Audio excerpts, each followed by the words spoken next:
All right. Welcome back. Me again. Oh, same day, same shirt. Yeah, I stopped by the outlet mall and Grunt Style had a store there, so had to support. Okay, so one thing that we're not going to talk too much about is um,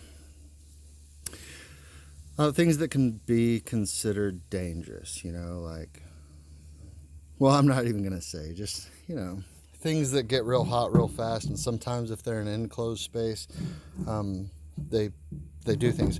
So within my scope of certification, we had to learn things about stuff that goes boom, and it was very interesting. I love the science of it. I love the anatomy of it, and I feel like it's very relative to diving. So I was.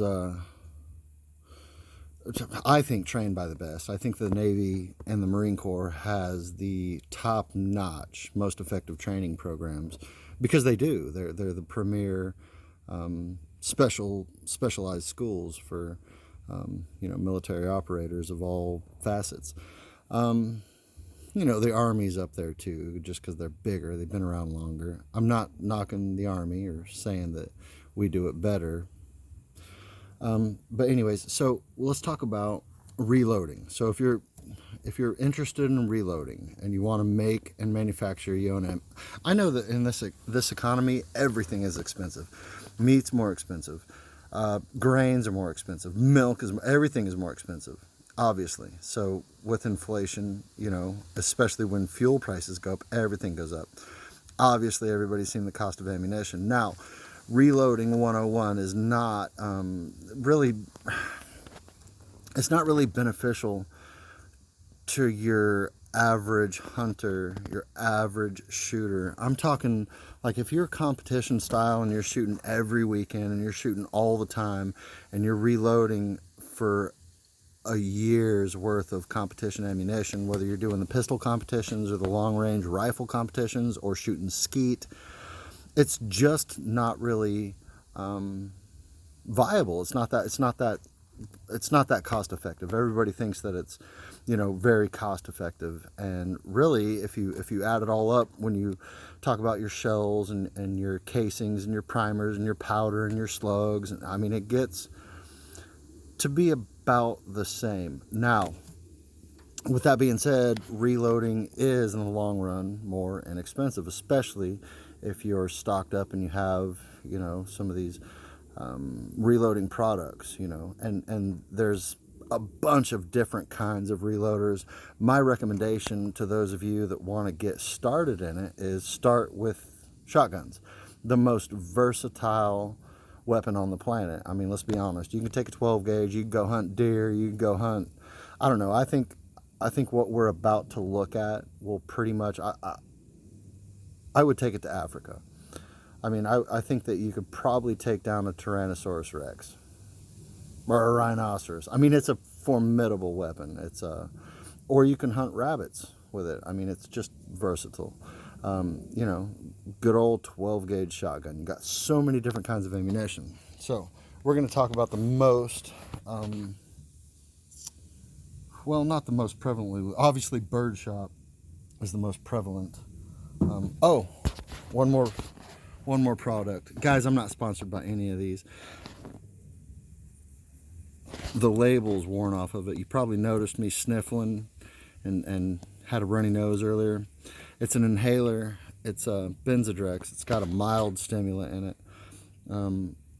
If you need to stay up for 24 hours because you're in a situation where you need to be alert and awake, this is great. That's not why I use it. I actually have really bad allergies this time of year. Really all times of year, but this helps. It's just an inhaler, and it's minty, and it's I kind of had the sniffles earlier, and I was like, yeah, I didn't want y'all to think I'm like a meth head or something, but it is a mild stimulant, a very mild stimulant. So if you're sensitive to stuff like that, be aware. But if you have allergies, and so I take Flonase and Claritin, and you know, I hate it, but I have to, because if I'm sneezing all day, it's the most infuriating thing, you know. And if I've got a runny nose, it's just bothersome, you know. Got to do something about it. So, you know, and it is actually a natural, well, it's a synthetic derivative of a natural. The natural compound is it's an ephedra product that grows in, it's called Mormon root, and it actually grows in the United States. It looks like tiny little shoots of bamboo. It grows in Utah. It actually does real well in the desert, arid climates. But you know, I'm not over there, so I don't have access to that. So, you know, I use this. So anyways, reloading.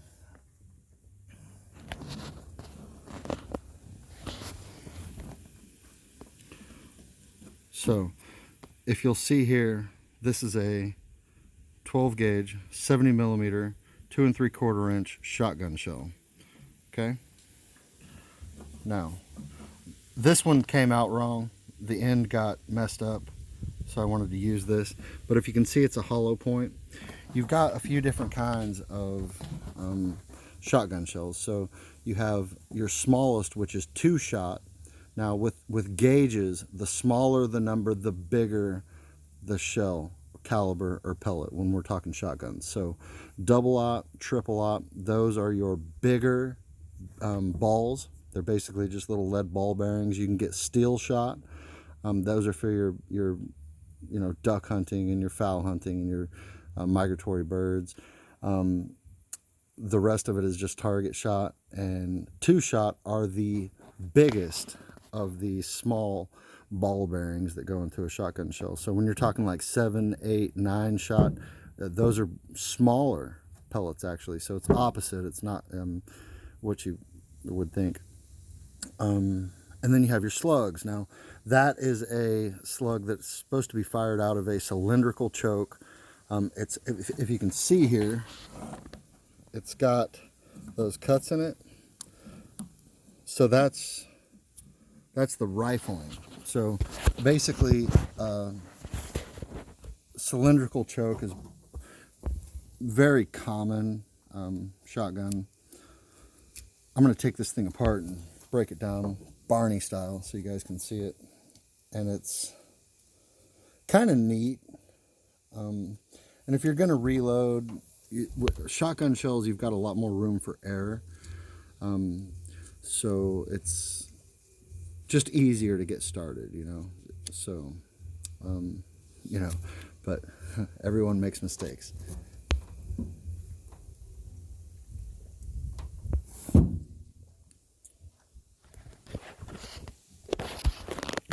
All right, so this is a slug. Now, between what you have, this is called the wad, and sometimes it's a piston with a sleeve that would hold your birdshot or buckshot.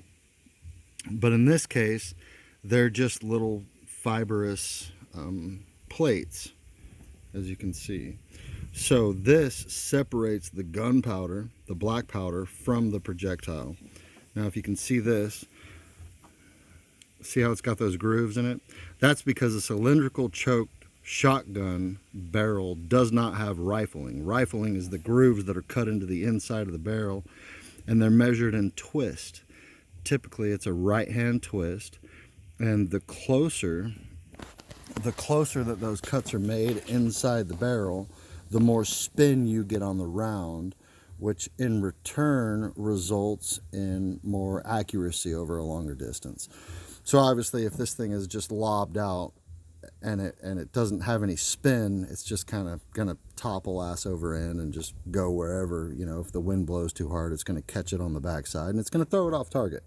So they figured out that if you, instead of shooting a ball like out of a musket, if you fire a cone-shaped projectile and it spins, it'll be a little more accurate over distance. So it's hollow in the back, so all that gas, when it escapes and punches out, it all collects right there, and then it's distributed right here. So that's one kind of slug. The other kind of slug is a sabot slug. Now a sabot slug is also, you can get them in 12 gauge, 20 gauge, 16 gauge, but that is a longer solid cast copper slug, and it does not have those grooves cut in it. Actually, those shotguns have rifled barrels. So everybody thinks, you know, they see a shotgun with a scope on it and they're like, oh, that's dumb.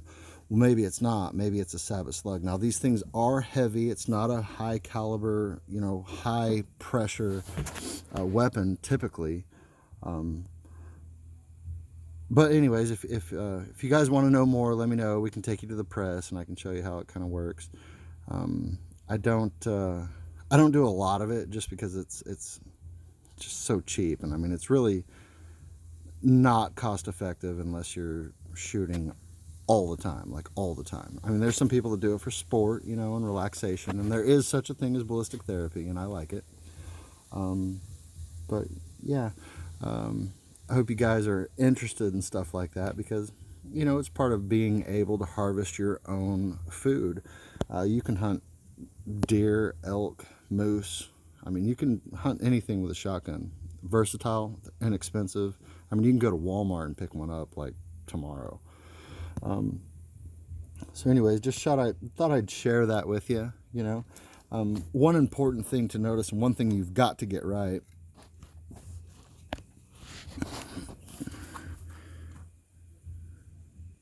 is the primer.